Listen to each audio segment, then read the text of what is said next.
In this video, I break out my Burglar to enact a secret fallback plan that might just save this challenge. You see, in this series, each of my 12 classes have one life on our journey to reach the max level of 160 on the max landscape difficulty, level 9. And in the previous episodes, I lost my Beorning and my minstrel, both of my front runners for this challenge. However, every 10 levels starting at 20 earns a revive, and I lost my minstrel just short of level 20, leaving me frozen and wondering how to move forward in this challenge. And I've decided to enact my secret fallback plan. If I can reach level 20 in my Burglar, like dominoes, my fallen classes will rise again. And that's what I intend to do today. What secret tech have I held out on? I have to level up a bit first to find out. You see, my whole master plan hinges on a specific NPC found in the town of Lotro, which lies in a level 8 to 12 zone. And while I could just run over there as a level 2, it'd be super dangerous as the mobs in the area have heightened aggro zones and do enough damage to one-shot me, ending any hopes of making a comeback. So, to make it there safely, I'm going to do the quests here at Mossward, take on the challenging mobs in the area because I can't help myself, and level up a bit before I set out for Lotro to enact the master plan. Today we're leveling my Burglar, a class that specializes in stealth, single target damage, and debilitating the enemy. Burglars have tons of tricks to stun enemies, stealth around without being seen, and debuff the enemy. However, it lacks heavily in the realm of self-sustain and general toughness, so enemies do a lot of damage and I don't have much ability to recover the lost HP. To demonstrate, allow me to attack this Kraken, a swarm mob, mind you. I'm able to stack a ton of these tikkies on him quickly, but look at my health bar. Now, I do have a stun which completely disables him, but I'm not going to be able to force this. I'm one shot away from dying, I don't have any health potions, food, or really anything keeping me from dying other than running. So I'm sure you can tell already this is going to be very different from my minstrel run in the previous episodes. I'm going to have to play a lot slower, pick winning fights, and play those fights a lot smarter. So while my health slowly regens, I'm going to ride and complete these retrieval quests, enjoy the scenery of Swan Fleet, and click that subscribe button. We just passed 100 and the goal is to reach 1,000 by June, so if you enjoyed the series so far, consider subscribing. Now let's get into the build we're going for. Burglar has 3 trait lines to choose from. Blue, which is damage over time, stacking bleeds, aka tikkies on the enemy, and healing effects that pulse over time. However, this line's a literal gamble, as every time I use a critical finisher skill, it rolls a 6-sided die. The higher the roll, the more damage the tikki does, or the healing to over time does. However, the lower I roll, the less I heal and the less I deal.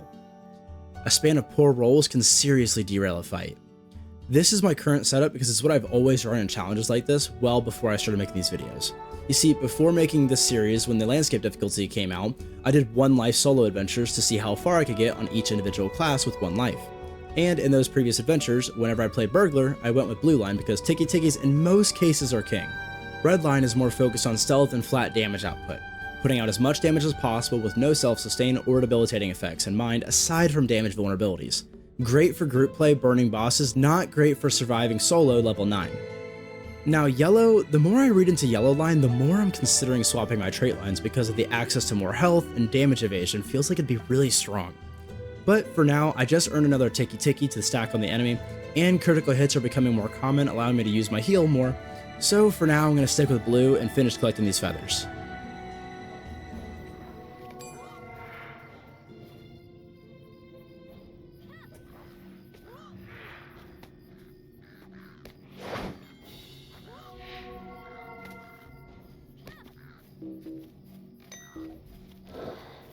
And turning in unlocks a massive stat upgrade with this ring. Makes me do more damage, have more health, take less damage, and have a higher chance to hit the enemy. This is huge. With this massive upgrade, I believe it's time to take on the last dare where I face waves of rats ultimately fighting the king of the rats. This fight is, well, you'll see. I'm definitely gonna pop what food I have. I'm gonna need every bit of health and regen I can get. And I can't start in stealth, that is not good. I stacked enough tikkies, that rat should die while I focus this next one. Man, that was close. Was able to get that health roll off. Gonna stack these tikkies while I let my health regen a little bit. There we go. Time for the king.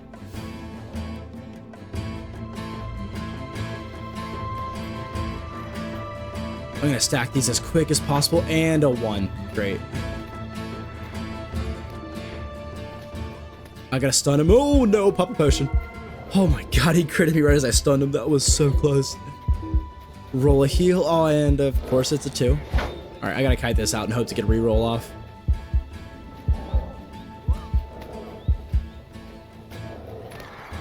Okay, there we go, Rat King defeated. I'll turn this in for some useless food. And now let's go start farming boars for this quest. Hey, level 8.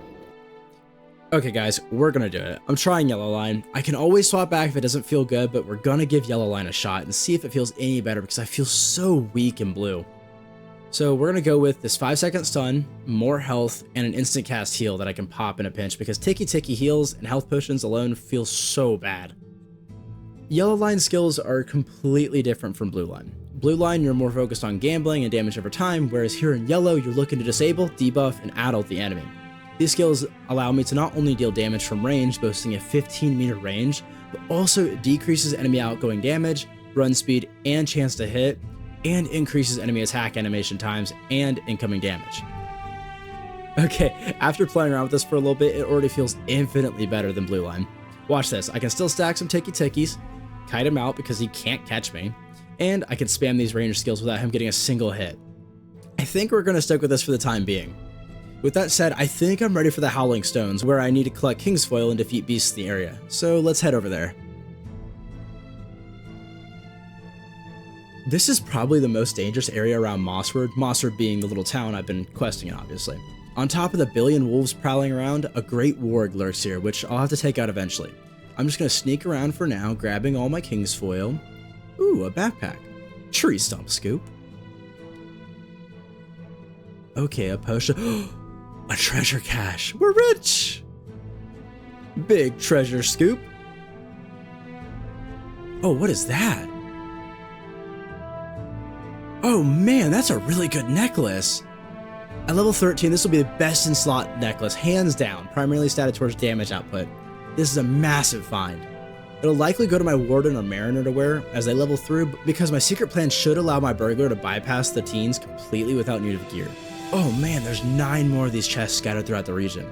I'll have to keep that in mind.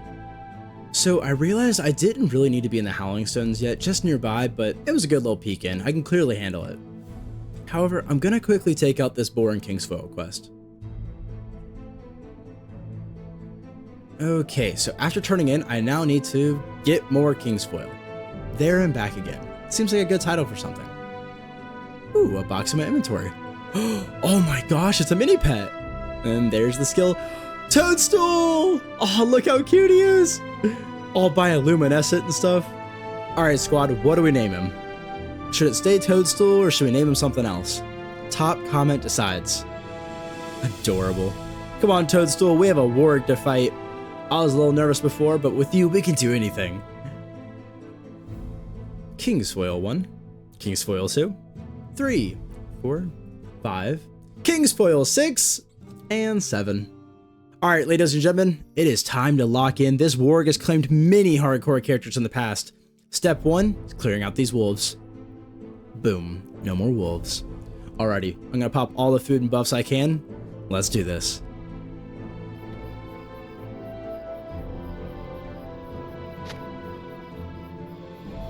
I want to start this fight from stealth and try to get a nice surprise attack off.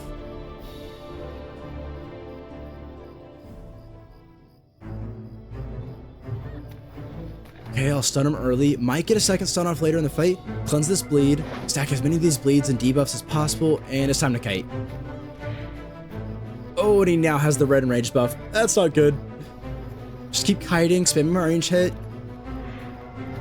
Use my heal. There we go! Didn't even have to pop a potion. That's how it's done, ladies and gentlemen. We did it, Toadstool! And a scoop for the road. We'll turn in, and now it's time, folks. It is time to make the trek over to Longarn to enact the master plan.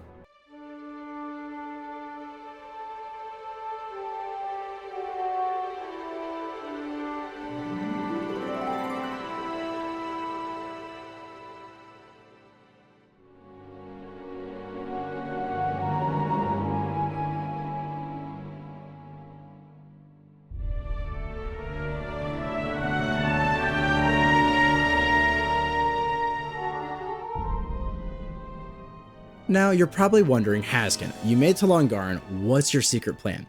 The answer lies with Yundeg here, the mistress of apprentices. She's going to teach my burglar to become a farmer and cook, like I mentioned in episode 1. And the beauty of being a farmer and cook is you get tons of experience, because not only do you have to grow most of your ingredients, you also need to process the ingredients and then turn them into the end result food items. And on top of that, for the 19th anniversary weekend, Lotro was rewarded all players 100% increased XP gain from all activities, including crafting. So I'm gonna level my cooking skill, make enough food where I'll never have to have any of my characters go hungry or buffless ever again, and in doing so, we'll reach level 20, unlocking a revive without putting myself in any more danger. So, without further ado, enjoy my master plan at work. Look at Toadstool. What a unit. Look at this guy. Who's gonna hurt me with Toadstool on Overwatch? Level 20. So I continued on making food for all my characters, reaching level 21, and when I finished, I revived my minstrel to finish the job I set out to do. And after turning in, I head to the door of the Great Barrow, where I reach level 20, earning yet another revive, which I use on my Beorning, officially finishing the run for level 20. But now with my mission accomplished, I won't be leveling my Beorning just yet. There's another class I wanted to test out, a more musical river hobbit, if you recall from the end of last episode. I'm farming these medium hides just for him. Find out which class I leveled next in the next episode.